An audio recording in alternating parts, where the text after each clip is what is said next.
Just out today in the New England Journal of Medicine, Ivosidenib and Azacitidine in IDH1 mutant AML. This is the paper you've been waiting for. It's the AGILE study, and it's the study that aims to move Ivosidenib into the front line in AML in older, frailer people who cannot tolerate intensive induction therapy. Now, I have not had that much time to read this paper. I've had about an hour to read the paper, get into the supplement, get into some of the history, but I've already found so many things. This is my prelim read. I got to get it out there.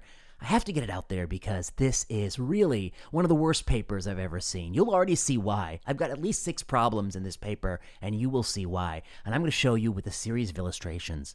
Number 1, a little bit of a timeline. Let's run through the timeline. The timeline is key.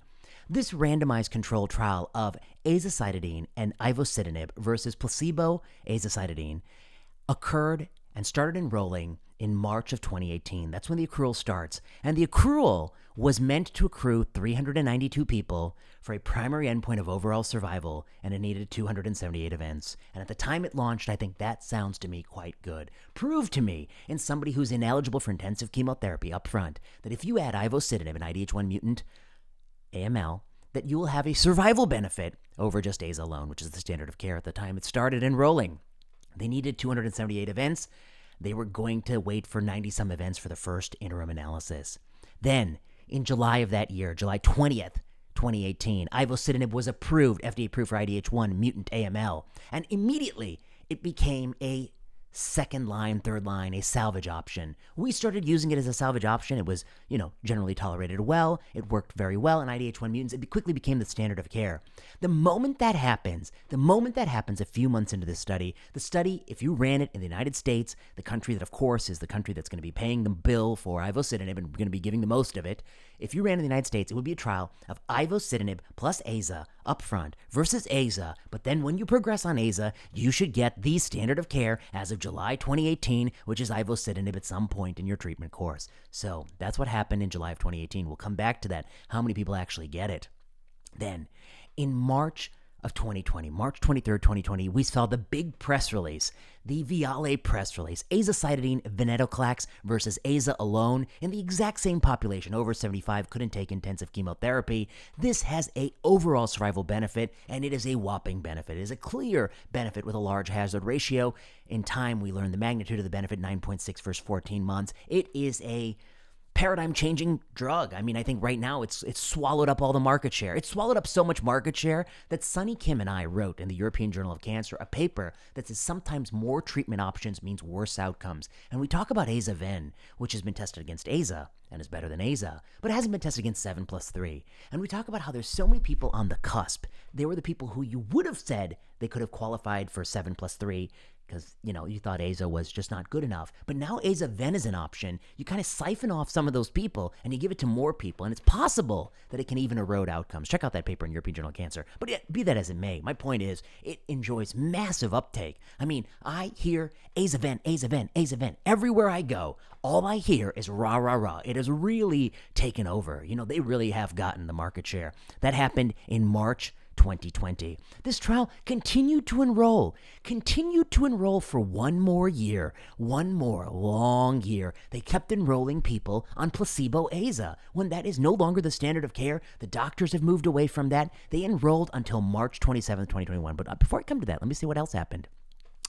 In May of that year, May 26th, 2020, and we can speculate why, but I have some ideas. ClinicalTrials.gov shows the endpoint change. They changed the endpoint of this study. It was overall survival, but then they made it event-free survival, something like do you have a remission at week 24 or time until you relapse or death, whichever comes first, some composite primary endpoint that they've invented that we haven't been using in this space and wasn't the initial primary endpoint. And they say that, if you do this, maybe we can get away with just 200 people instead of 400 people like we needed. Something like that was their excuse. And then a few months later, this is super interesting.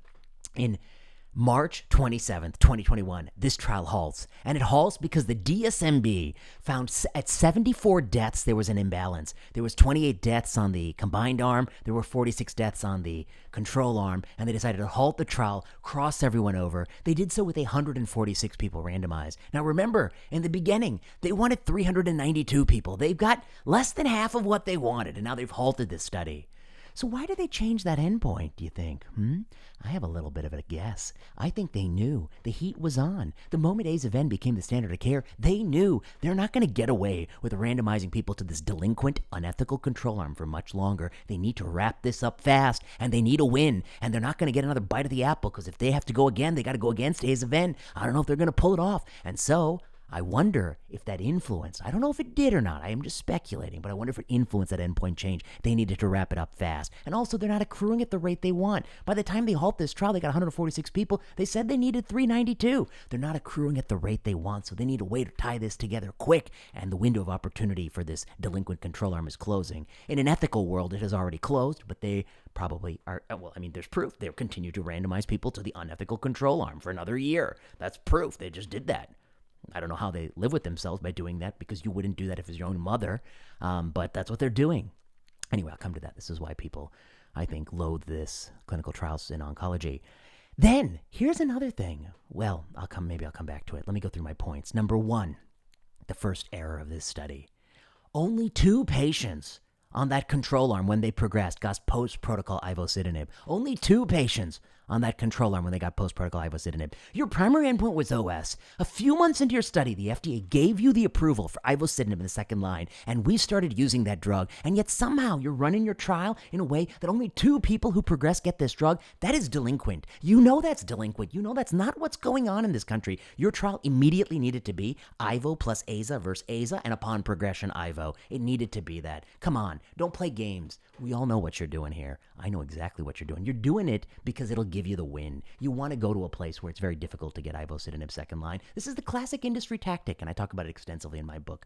I don't like it. I think more and more people are getting fed up with it. We feel sick to our stomach thinking about a patient who's going to die without getting Ivosidenib in the control arm, even though that is the prescribing patterns in the United States are taking off. You already have FDA approval in the United States. What justifies this? What's the whole point of accelerating approval to get access to therapy if you can somehow find the control arm patients and deprive them of that drug so you can get a win? Sickens me. Disgusts me. Problem 2. You let people die on your control arm for 1 year getting Aza placebo when you know Aza-Ven has a survival benefit. You know it. It's been press released. It has an OS benefit. When have you last gotten that? I can tell you. Not since Aza. Not since Aza have you gotten that for a transplant and transplant ineligible, intensive chemo ineligible population. Not since Aza. It's been so long. And yet you continue 1 more year? 1 more year you're randomizing people? I don't like this. Enough of these games. I know what people have been saying. They say, well, you know, we had to do this. The FDA made me. The FDA didn't make you run a delinquent negligent trial. You are basically saying they let you get away with that. Not made you, let you get away with. That's very different than make somebody.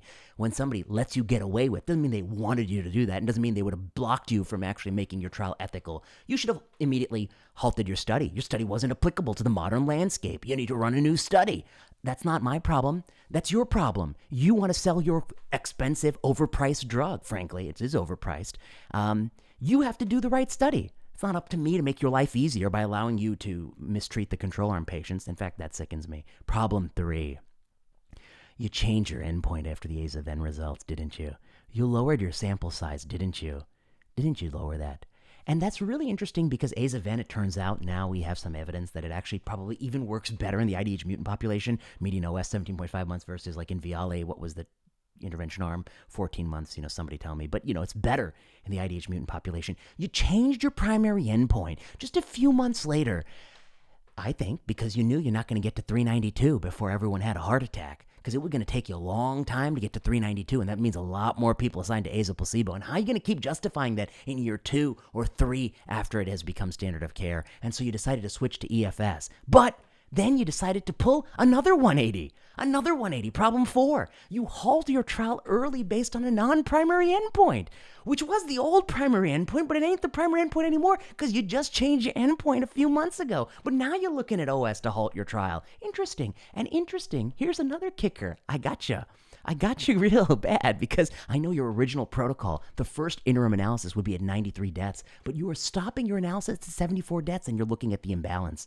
But why are you even looking at 74 deaths? And now you have to do some statistical post-hoc procedure of O'Brien-Fleming stopping boundary, so post-hoc, and I don't even know what that does to your alpha error, and to be honest, it probably blows it through the roof. Anyway, those are technical points. But here's the key. When you ran this study, you thought You thought 93 deaths could occur before you could even look at the data, and that would be within the realm of an ethical practice. Now, suddenly, you think 74 deaths, you got to halt this trial real quick because it's just too much. It's just too many imbalance, and, we don't in good conscience want to continue.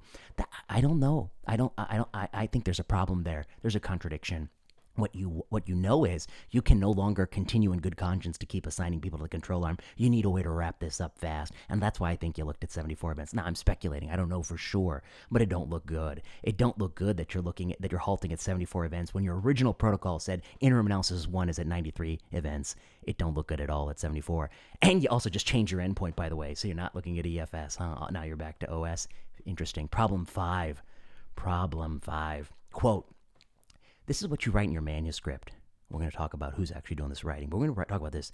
Quote, in addition, overall survival has traditionally been regarded as a standard primary endpoint for trials in acute myeloid leukemia. However, event-free survival has been proposed as an important endpoint for assessing the anti-leukemic potential of a precision drug before the confounding effects of subsequent therapies. Okay, you know what? I've had it with you and this confounding effects. When a drug is the standard of care in a second-line setting, or there are other drugs we give to patients, that is not confounding overall survival. It's called running the correct study. You want to know if me hemorrhaging money on your new costly drug in the upfront setting is better than what I'm currently doing in my clinical practice. And by me giving those drugs post-protocol in my clinical practice, as I do, that's not confounding your OS. That's actually asking the relevant question. You giving delinquent control arm care, only allowing 2 people to get ivosidenib, that's confounding your analysis because you're asking in a world that can afford ivosidenib frontline, but somehow can't afford it post-protocol. Does ivosidenib have a benefit? Oh, and by the way, very few people can ever touch venetoclax, and we can't change our control arm. That world doesn't exist. In a country that cannot afford ivosidenib second line, they sure as hell can't afford it frontline. And in a country that's not going to be giving venetoclax AZA, why are they going to be giving ivosidenib AZA? How are they going to be able to afford that? You're running these you're playing this game, and I'm sick of it. I'm sick of it because these trials do not help anybody in any country. They don't answer the U.S. question. And by the way, we're the ones who are going to end up purchasing this drug, and this is the U.S. regulatory studies that you're pursuing. They don't answer the questions in the countries that can't afford these drugs because they already can't give it second line. So how are they going to be able to afford it first line? So I think that's a problem. Don't call this confounding. You don't understand confounding. You use the word, but you have no clue what it means. All right, problem 6. And this is my real problem with this whole thing and why I think this is the worst study.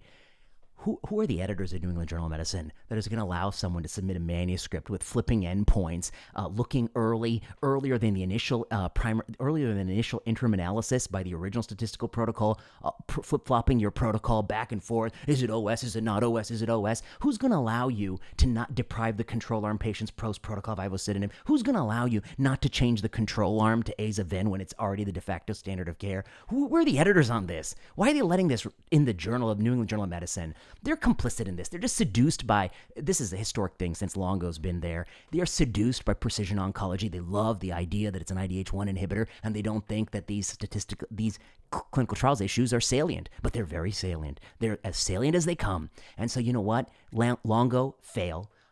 Whoever reviewed this document, and I wish I could know who the reviewers were. I'd also like to look them in open payments to see how many of them are taking money from AGILE, the company. I want to know that too. Fail. 3 fails at least. It probably got 3 reviews, maybe more. And editor fail. Total failure. I mean, I wouldn't even print this in New England Journal. It doesn't belong in the New England Journal of Medicine. It's not a phase 3 study. It's a randomized trial of like 70 people when you start to randomize 400, and you keep playing these games with me. Don't play games with me. I know what the purpose of the games is, by the way, because if someday I switch sides, I can come up with a lot better games. By the way, but I'm not going to. I'm a professor. I'm not going to. But don't tempt me.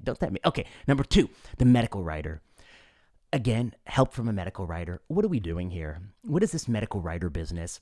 You want to get somebody to write this kind of language that the post-protocol care, EFS is the better endpoint because it's not confounded by effective subsequent therapy. Confounded. This is medical writer jargon. This isn't the way doctors talk or sensible people whose brains are working talk in this space. This is jargon. I don't like it one bit. The authors are complicit, obviously. Either they're asleep at the wheel, which is the best case scenario, or they actually understand some of the problems going on here and the culture. the culture of oncology. The culture of oncology is so off-putting.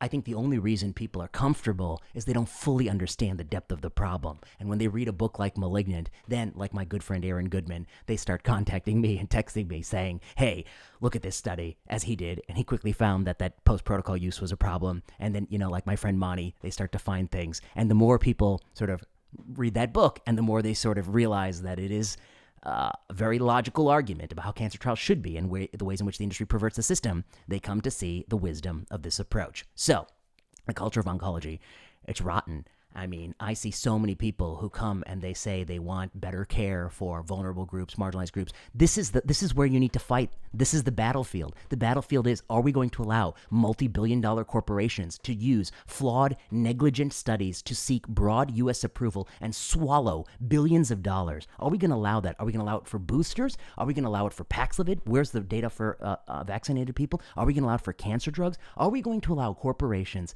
to use very low levels of evidence to swallow up collective money, taking it away from poor and vulnerable people, stagnating wages? Are we going to allow that? And if you are not fighting this battle on these studies, you are allowing it. If you were enrolling people on this study, if you're on Twitter cheerleading for these things, if you're reading these papers superficially without pointing out these things that I pointed out to you, you are complicit. So this is the battle. I want to see you on this battle. And this is why people get fed up with oncology real quick. And the moment they start to see these problems, the moment it is harder and harder to ignore. So that's my sixth problem.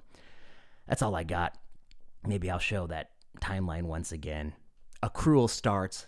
They get the approval for ivosidenib, yet they're not giving it second line. Aza-Ven becomes the standard of care, yet they don't change the control arm. They change the clinical trials endpoint from OS to EFS and downgrade their sample size. But then just a few months later, they all of a sudden say, hey, listen, with 74 deaths, we got to halt this thing, even though the initial statistical analysis plans that don't look until the 90s. This is a lot of problems. I think that even this FDA, with all its rot inside and all the errors it makes, I think even this FDA might say that some of these shenanigans are problematic, and the timing just looks terrible. And you can go, and I'll try to post as many images as I can in this video. So, this is a plenary session. If you're listening on the audio podcast, I want you to look at the video. I have a lot of visuals here. I also want to say that if you're listening to the audio podcast, how come I don't hear from you anymore? I used to get a lot of emails from the audio listeners. I want you to go to my website, www.vinaykprasad.com, and send me a note that way if you still listen to the audio podcast, if you're an oncologist out there and you think it's interesting. Okay, and if you watch it on YouTube, you know what to do. Like, subscribe, comment, leave a message below.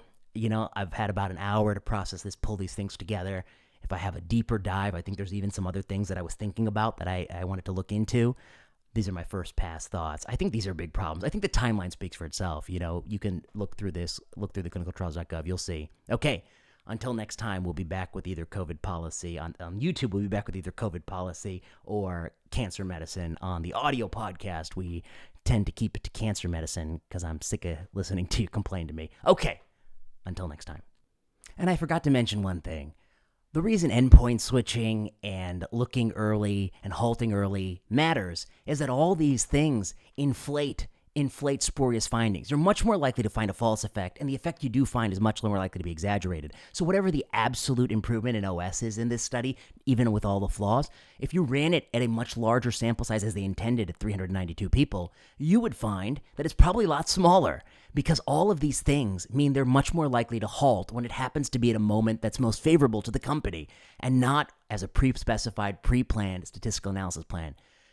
There's another point here. When the power is very low, and the power is low here, even, not a post-hoc power, a priori power calc would be very low. And when you have power failure, low power, people worry about errors where you fail to document that something has a benefit when in fact a benefit exists.